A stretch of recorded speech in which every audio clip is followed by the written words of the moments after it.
Programa Plataforma. Oferecimento West Group. A escolha é sua. A excelência é nossa. Olá, bom dia. O setor do petróleo e gás está agora na sua TV. Conheça como funciona este segmento e saiba tudo sobre esta promissora área.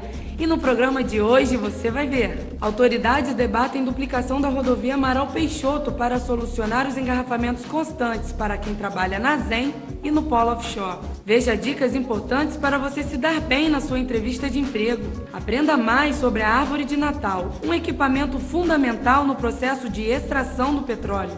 E ainda, no nosso quadro Conhecendo as Empresas, vamos visitar a Brastec Serviços Técnicos e aprender como eles fazem a manutenção de raia de perfuração e de equipamentos de salvatagem. Você está agora no programa Plataforma.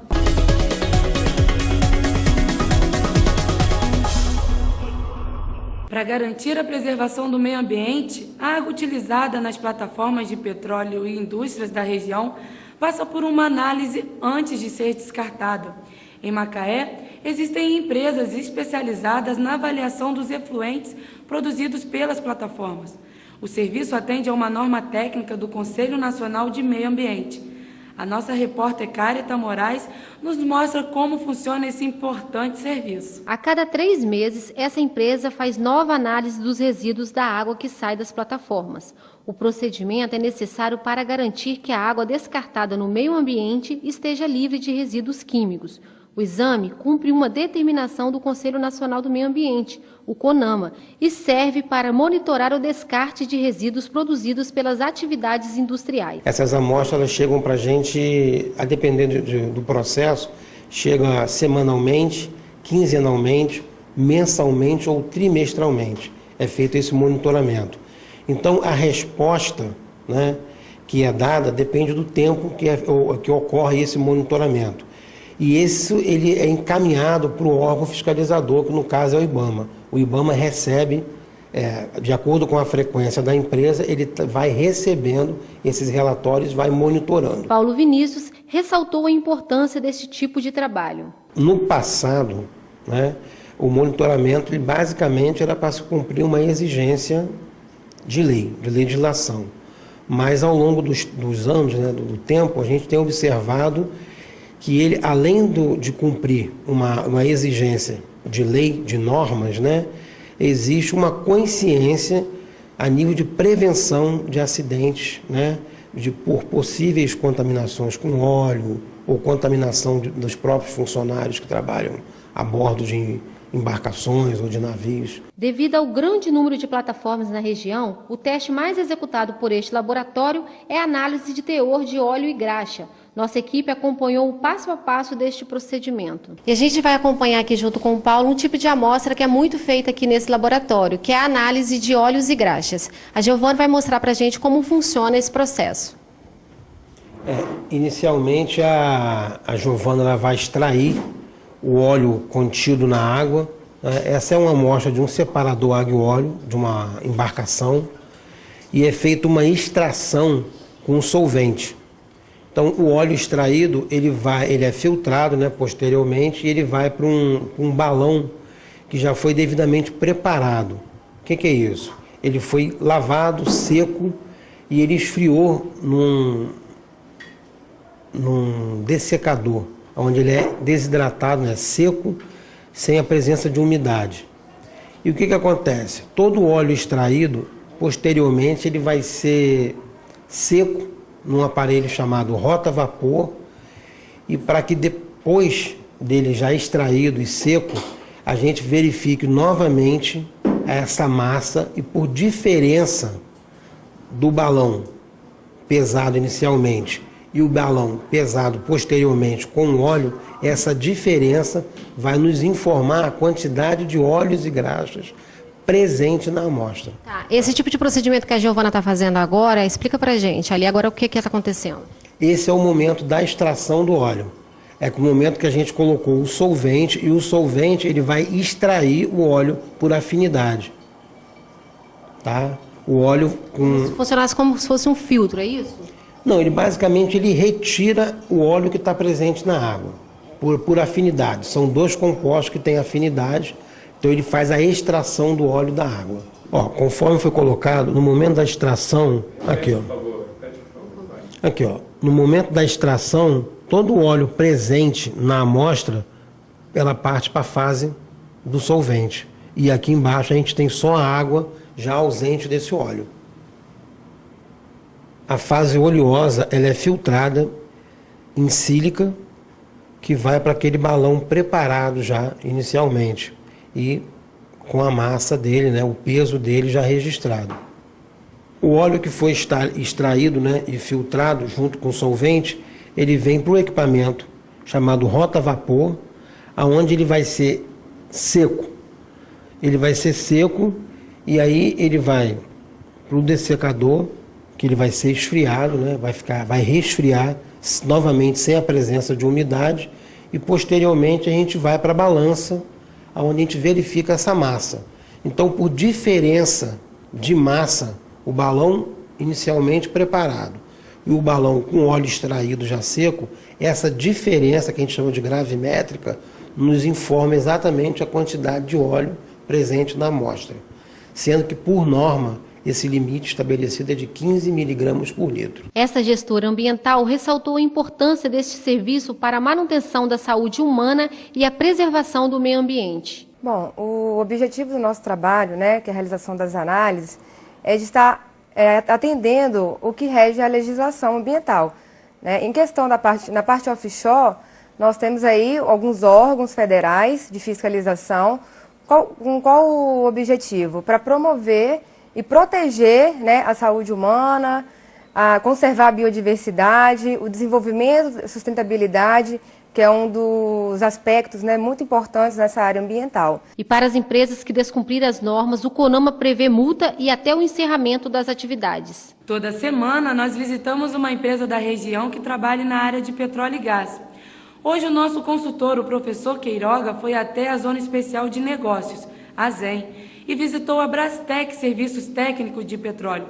Conheça agora como eles fazem a manutenção de riser de perfuração e de equipamentos de salvatagem.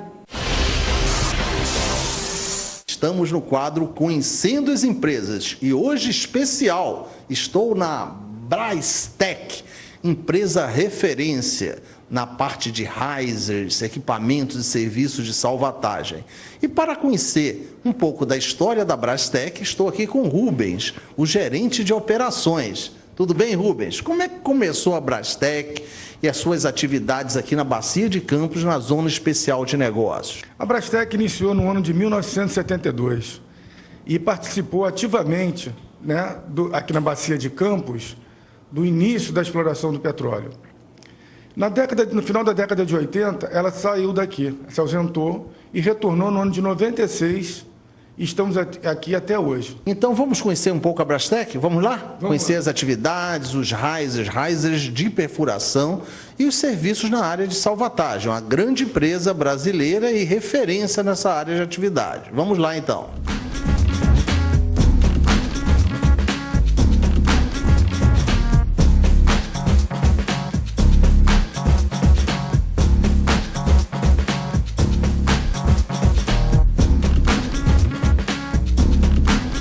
Qual a finalidade desses risers? É guiar a coluna de perfuração entre a plataforma e o poço de petróleo, guiando e trazendo a lama de perfuração para a plataforma.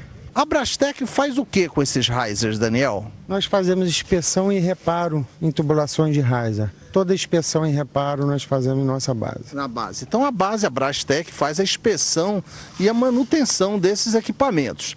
Eu estou vendo aqui que tem várias cores. Qual a finalidade dessas cores? Então, cada cor de um riser define a profundidade de trabalho dela. Então tem umas que são para 2.000 pés, 3.000 pés. Então depende da lâmina d'água que vai se trabalhar o poço. Vai se perfurar. Perfeito. Eu estou vendo também aqui, Daniel, que nos risers tem alguns flutuadores. Qual a finalidade desses flutuadores que eu estou observando? Os flutuadores têm a finalidade de quê? Tirar o peso da plataforma. Imagine a gente perfurando uma lâmina d'água de 3.000 metros. Ave Maria. Então, de tubulações rasas. Então, vai pesar, a plataforma vai afundar. Isso é só para tirar o peso da coluna de perfuração. É isso aí, Daniel. Vamos continuar conhecendo a Brastek. Vamos lá.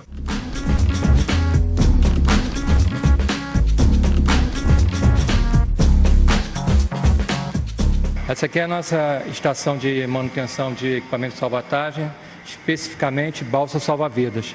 Essa área ela é toda climatizada, a gente controla a umidade, temperatura, o pé direito, a iluminação, tudo isso são requisitos internacionais relacionados à manutenção de equipamento de salvatagem, no caso balsa salva-vidas. Aqui nós fazemos as revisões, a recertificação dos infláveis, né?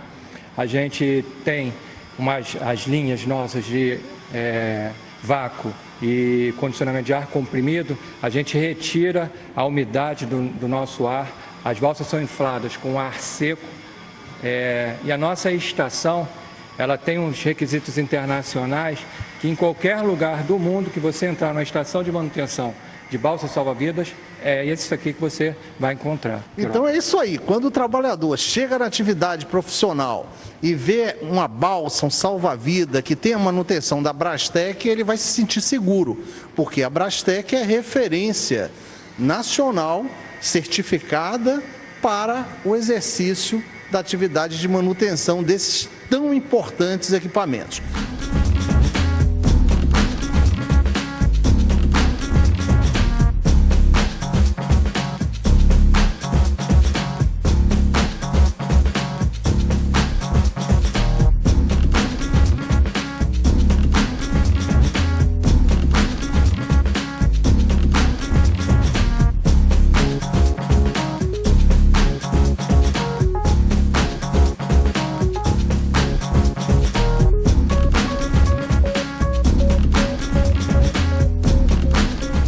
Você que está assistindo o programa Plataforma, não perca essa oportunidade. Promoção Salvatagem na Mão. Para participar é muito fácil, basta passar o e-mail para promoção@westgroup.com.br com seu nome, telefone e o seu e-mail, porque dia 24, quem sabe não é você que vai estar com Salvatagem na Mão. Promoção Salvatagem na Mão. É isso aí, participe!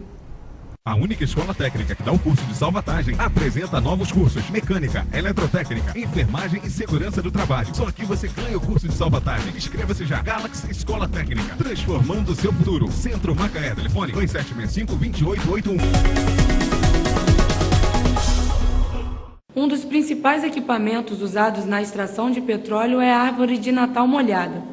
O equipamento, que exerce papel fundamental no processo de extração, custa cerca de 2 milhões de dólares e leva em média 18 meses para ser construído. Vamos conhecer agora como funciona detalhadamente esse importante equipamento com a nossa repórter Carita Moraes. Instaladas em águas profundas, as árvores de Natal exercem papel fundamental na extração do petróleo. A árvore Natal é um equipamento submarino, a árvore Natal molhada. É um conjunto de válvulas que mantém a segurança do poço. Ela interliga o poço de petróleo à plataforma de produção.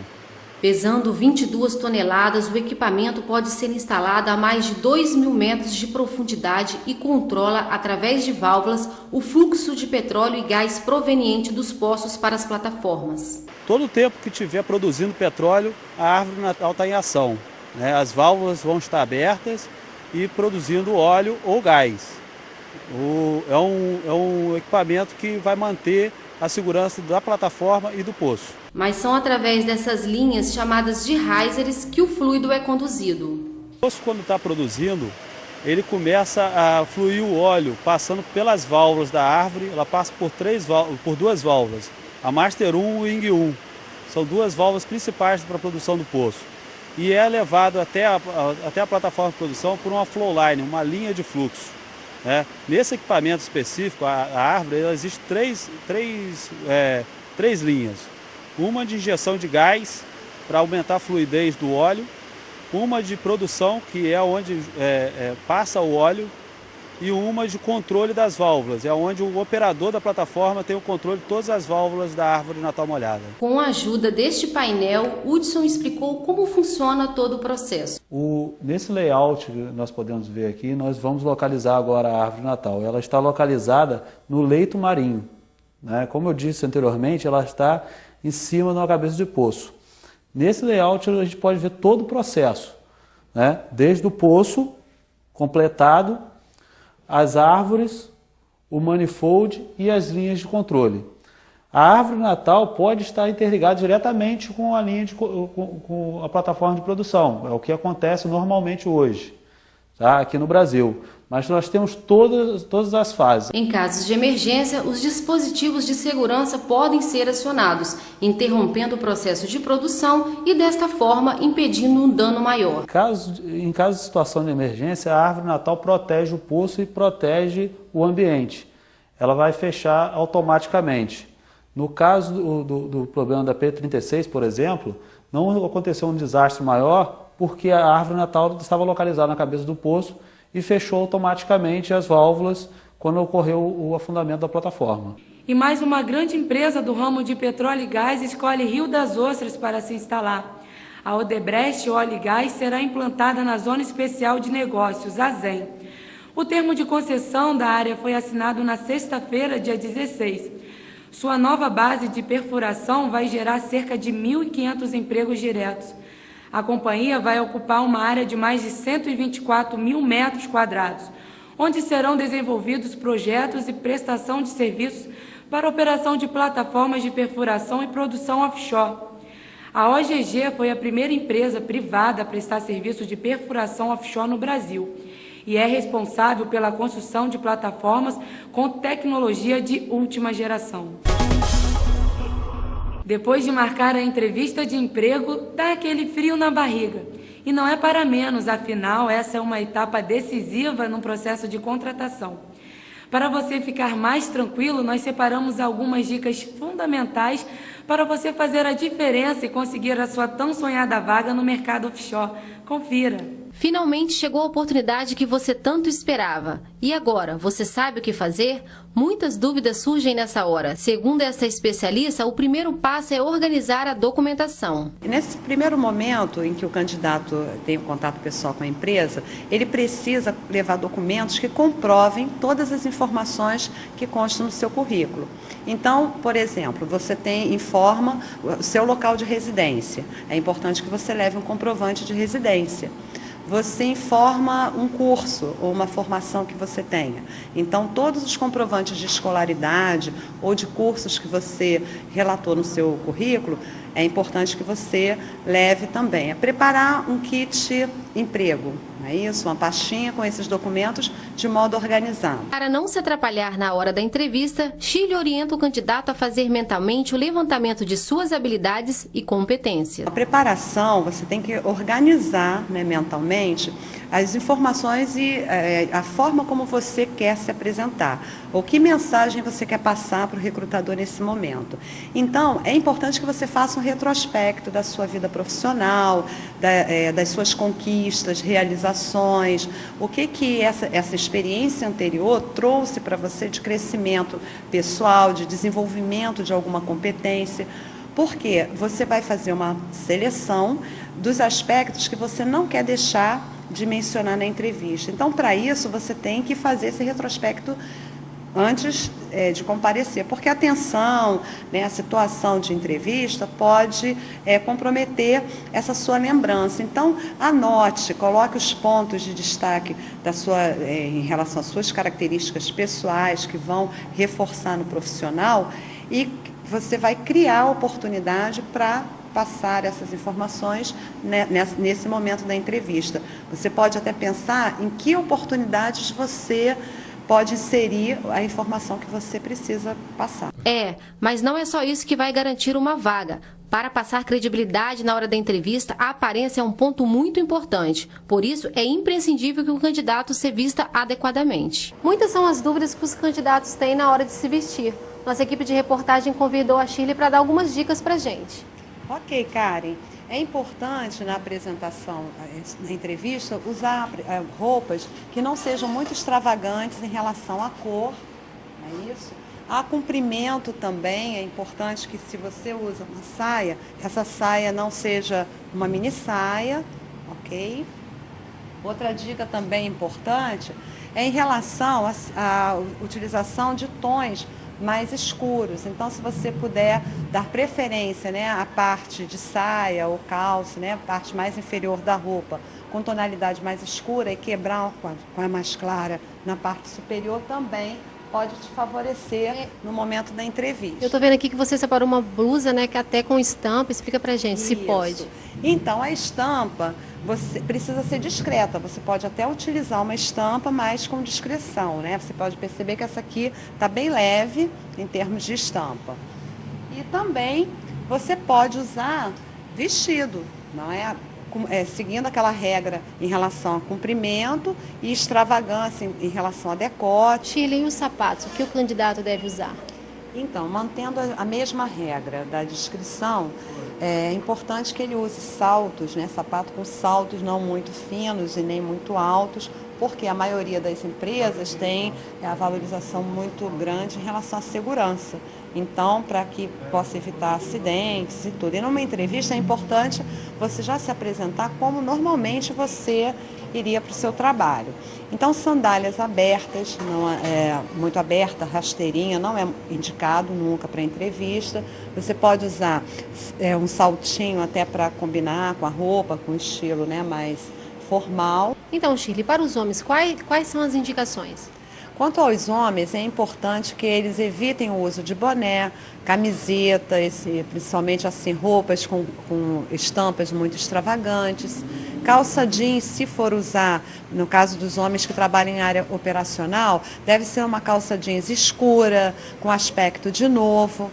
Tênis também, é importante que evite o uso de tênis para entrevista. Em linhas gerais, essas seriam as orientações. Tanta recomendação tem motivo, é que uma escolha inadequada pode transmitir uma impressão errada do candidato. Apresentação desleixada, um aspecto assim cansado, envia para o recrutador uma mensagem subjetiva e que no final, em termos de avaliação, ela acaba pesando, pode até não de um modo muito claro, muito consciente, mas ela pesa no conceito geral, na percepção que o recrutador pode ter do candidato. Os grandes engarrafamentos da rodovia Amaral Peixoto, no trecho que liga Rio das Ostras a Macaé, atrapalham em muitos profissionais na sua rotina diária de deslocamento até o trabalho. O problema constante é sentido principalmente por quem trabalha na Zona Especial de Negócios e no Polo Offshore. Para debater sobre a duplicação da rodovia, representantes do Poder Legislativo e entidades de classe se reuniram na última terça-feira, no Departamento de Estrada e Rodagens no Rio. Nossa repórter Sabrina Salton acompanhou a reunião. De segunda a sexta-feira, o trecho de cerca de 30 quilômetros entre Macaé e Rio das Ostras se torna uma longa viagem que pode chegar a ter duração de até 2 horas. A duplicação da RJ 106 já é um pedido antigo dos motoristas e moradores que cruzam Rio das Ostras e Macaé todos os dias. Mas uma notícia poderá agradar aos trabalhadores da área offshore que sofrem diariamente no trânsito.